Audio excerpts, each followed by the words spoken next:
Salut tout le monde, c'est Alex. Aujourd'hui on se retrouve pour le 4e épisode de Tip and Trick de Ellipse. Dans cette vidéo je vais encore vous parler de build, mais cette fois-ci on va uniquement se concentrer sur les ponts.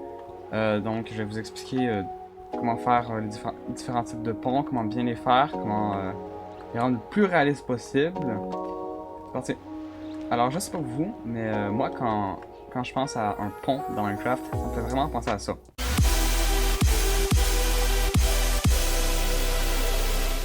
Mais aujourd'hui, le type de pont qu'on va voir, ça va être des ponts un peu plus classiques. Donc on va commencer par ce type de pont-là. Les quais, les ponts flottants, je ne sais pas comment vous voulez les appeler. Alors je ne sais pas si on peut vraiment les qualifier de ponts. Tout simplement parce que pour moi, un pont, ça nous permet de passer d'un côté à l'autre. Et ce pont-là ne le fait pas.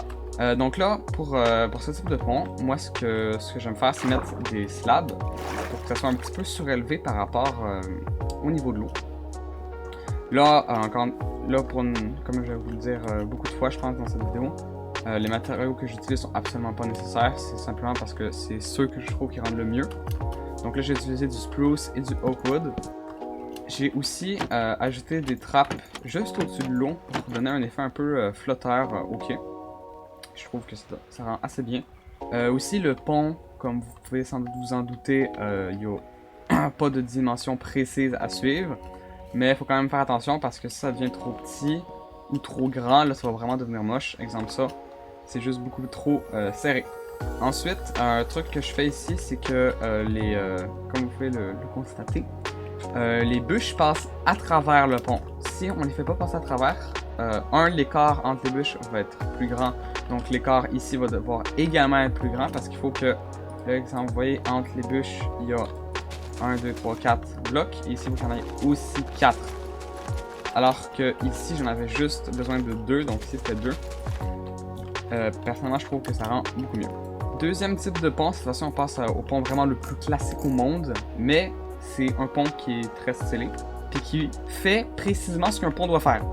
C'est-à-dire nous permettre de traverser un point d'eau ou, exemple, une falaise.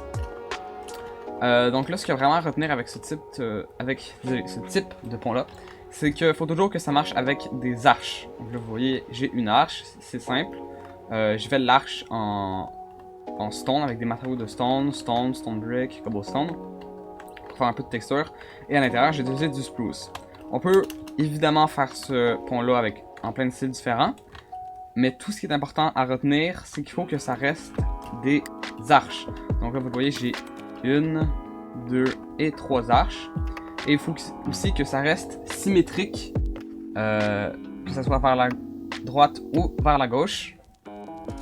Et là, c'est la même chose que là-bas. Hein. J'ai utilisé les mêmes matériaux et le spruce au centre. Pour le troisième et dernier type de pont, j'ai voulu faire un petit décor qui fait qu'on passe d'un côté à l'autre de la falaise, mais j'avais tout simplement pas assez de place pour faire un pont assez détaillé pour que je puisse bien vous expliquer. Donc j'ai dû faire une version un peu plus moche, même si elle était déjà pas incroyable, du pont. Alors ce type de pont là, c'est un pont suspendu. Alors le truc vraiment le plus important à retenir avec ça, c'est que il faut faire semblant que le pont est légèrement flexible pour qu'il plie vers le bas. Faut pas trop qu'il plie, mais il faut assez qu'il plie. Je vous conseille de faire des petits tests pour que ça plie juste assez pour montrer qu'il y a un petit effet, que la gravité est au travail. Alors, ce que j'aime faire sur ce type de pont-là, c'est mettre des sortes de piquets de chaque côté au début. Un peu pour renforcer la solidité du pont, même s'il est absolument pas plus solide. Le seul truc qui est un petit peu triste avec ce pont-là, ces ponts-là, c'est que pour faire les cordages qui font des clôtures, on est obligé d'utiliser des fences et on peut pas faire. C'est pas comme des slabs parce que je pourrais en mettre la moitié d'une ici. Ça fait des gros escaliers. C'est pas super beau, mais franchement, moi je trouve que même ça rend quand même très très bien.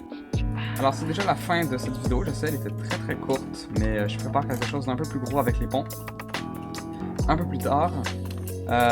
J'espère qu'elle vous aura plu. Vous me direz en commentaire quel est le pont que vous aurez préféré entre le quai, le pont en arche et le pont suspendu. Sur ce, c'était Walix, et à bientôt dans une prochaine vidéo.